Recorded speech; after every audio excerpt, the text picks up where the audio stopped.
வெளியே சென்றாலும் கூட மரியாதையோடு சொல்லிவிட்டு செல்வது நம்முடைய பண்பு என்பதுதான் எனக்கும் இலக்கணமாக இருந்திருக்கிறது. இன்றிலிருந்து நம்முடைய ஒரு புதிய பாதை, ஒரு புதிய இயக்கம், ஒரு புதிய பொலிட்டிக்கல் மூவ்மெண்ட் அடிப்படையில் இருந்து ஒரு புதிய பரிமாணத்தோடு பார்வையோடு பார்க்கக்கூடிய ஒரு விதத்துல தான் நம்முடைய மூவ்மெண்ட் நம்ம ஆரம்பிக்கணும். நீங்கள் எல்லோரும் சேர்ந்து இணைஞ்சு அதை ஆரம்பிக்கணும் அப்படிங்கிறது என்னுடைய பெரிய ஆசைங்க. அதற்கு முன்பு சில விஷயத்தை சொல்லணும். என்னுடைய அரசியல் பாதை என்பது ரொம்ப வளைஞ்சு நெளிஞ்சு இங்க வந்து உங்க முன்னாடி நின்றுட்டு இருக்கேன். இது ஈஸி பாத் கிடையாது.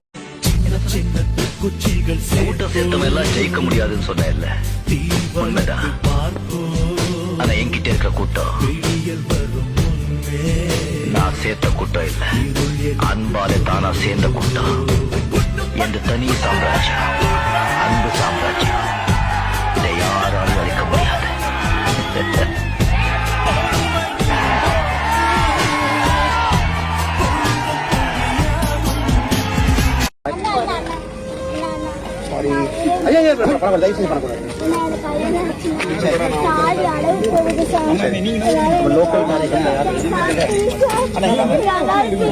என்ன பண்ண சொல்லுங்க.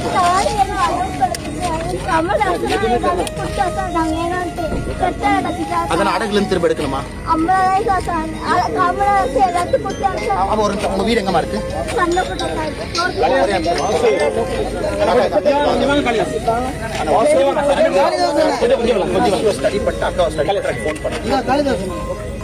அக்காட டீடைல்ஸ் எல்லாம் கொடுக்குறீங்களா?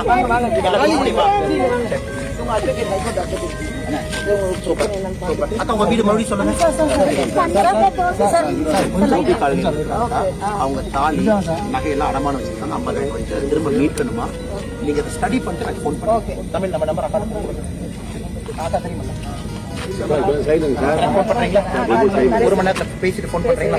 கொஞ்சம் பொறுமையா இருக்கமா, நான் பண்ணிட்டேன். கொடுத்த வாக்கை நிறைவேற்றி அண்ணாமலை அவர்கள் செய்த நிகழ்ச்சி. நீலவண்ண கூரை இல்லாத நிலம் இங்கு ஏது, காலம் என்னும் தோழன் உன்னோடு தடைகள மீறு. அண்ணாமலை பார்க்க வந்து எனக்கு வந்து மாங்கல் வந்து அடவு கடந்து திருப்பி ஏழு பேசி இப்ப வந்து அண்ணாமலை எனக்கு புதுசா அறிவிட்டாங்க. வக்கீல் அக்காவும் அவங்க ஃப்ரெண்டும் அக்காவும் வந்து எனக்கு எக்ஸ்ட்ராவே எனக்கு மாங்கல்யம் எனக்கு வாங்கிட்டாங்க. அண்ணாமலைக்கு ரொம்ப நன்றி. மதுரை சந்தம்பேட்டையை சேர்ந்த தனலட்சுமி அப்படின்ற மாற்றுத்திறனாளி பெண் ஒருத்தவங்க தமிழகத்துக்கு பிரதமர் வருகை தந்த போது அந்த திடல்ல பாஜக முன்னாள் மாநில தலைவரான அண்ணாமலை அவர்களை சந்தித்து தன்னுடைய கோரிக்கையை முன்வைத்தாங்க. வறுமையின் காரணமா அடகு வைக்கப்பட்ட தன்னுடைய தாலியை மீட்க முடியல அப்படின்ற மாதிரியா உதவி செய்ய தன்னுடைய கோரிக்கையை முன்வைத்தாங்க. அண்ணாமலை அவர்களும் தக்க உதவி நிச்சயமா செய்வோம், நீங்க பாத்து போங்க அப்படின்ற மாதிரியா.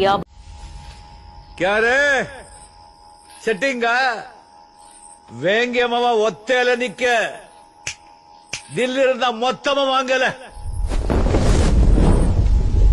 சண்டை செய்வோம்.